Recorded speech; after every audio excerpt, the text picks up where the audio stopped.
E dunque noi siamo arrivati alla fine del nostro percorso di intervista. Io a questo punto, prima diciamo così di concludere il nostro pomeriggio, do la parola per le conclusioni della giornata ad Eugenio Calearo Ciman, presidente di Confindustria, Giovani Imprenditori Confindustria Veneto. Prego.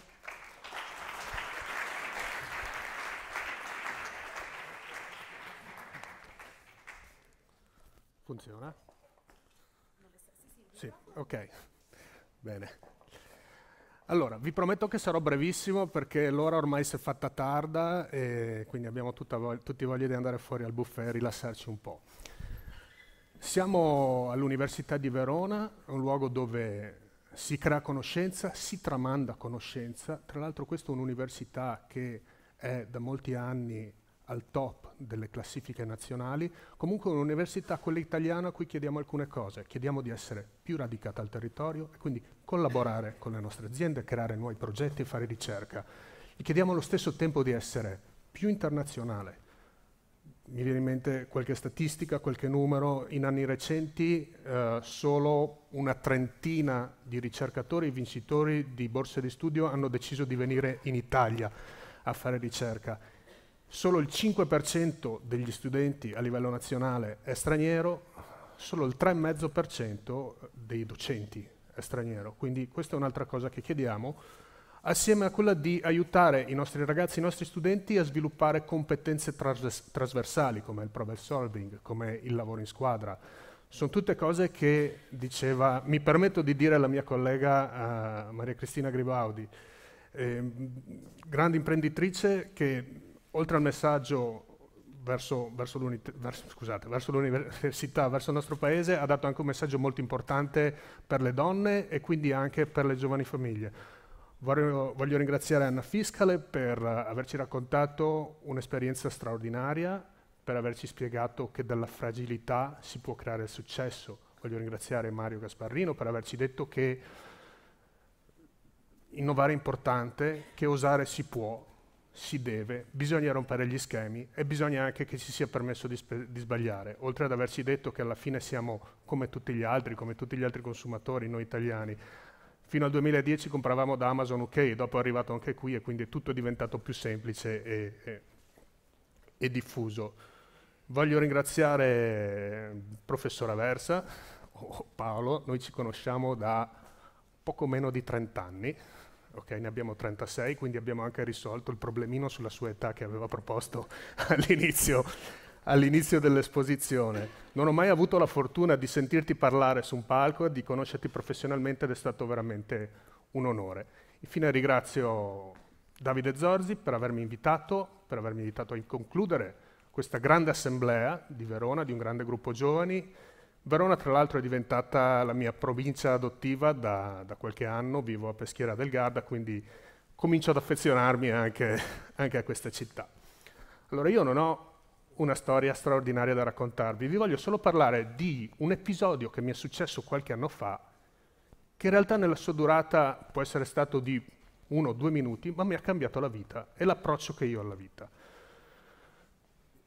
Io a 14 anni mi sono iscritto all'Istituto Aeronautico e c'era la possibilità di conseguire il brevetto di pilota privato. Io scelsi l'elicottero.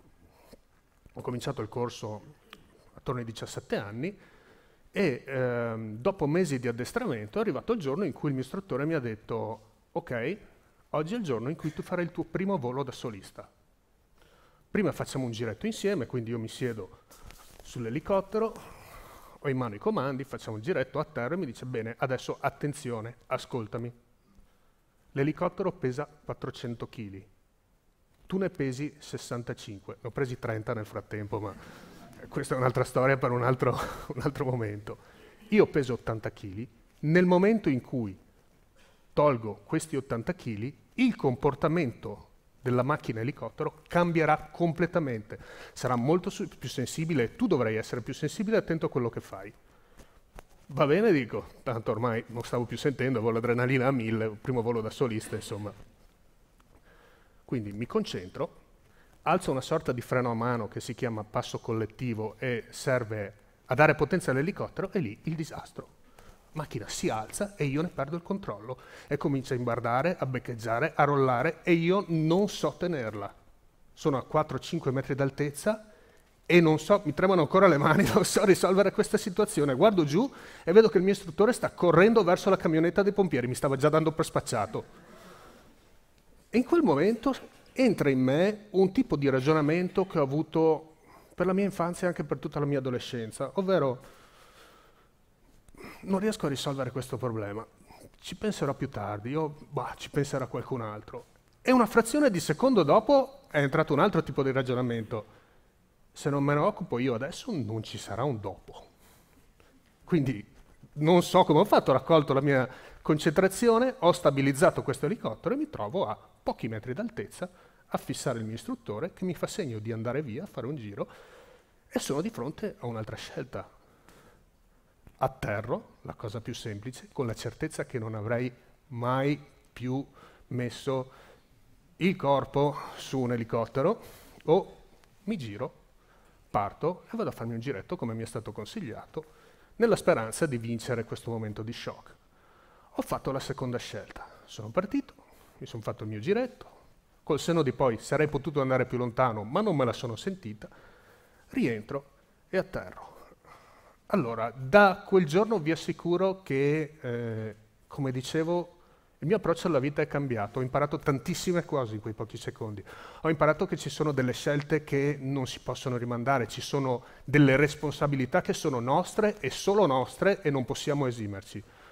Ho imparato che mettersi fuori dalla comfort zone, mettersi in una situazione fastidiosa se non pericolosa può portare a grandissimi risultati.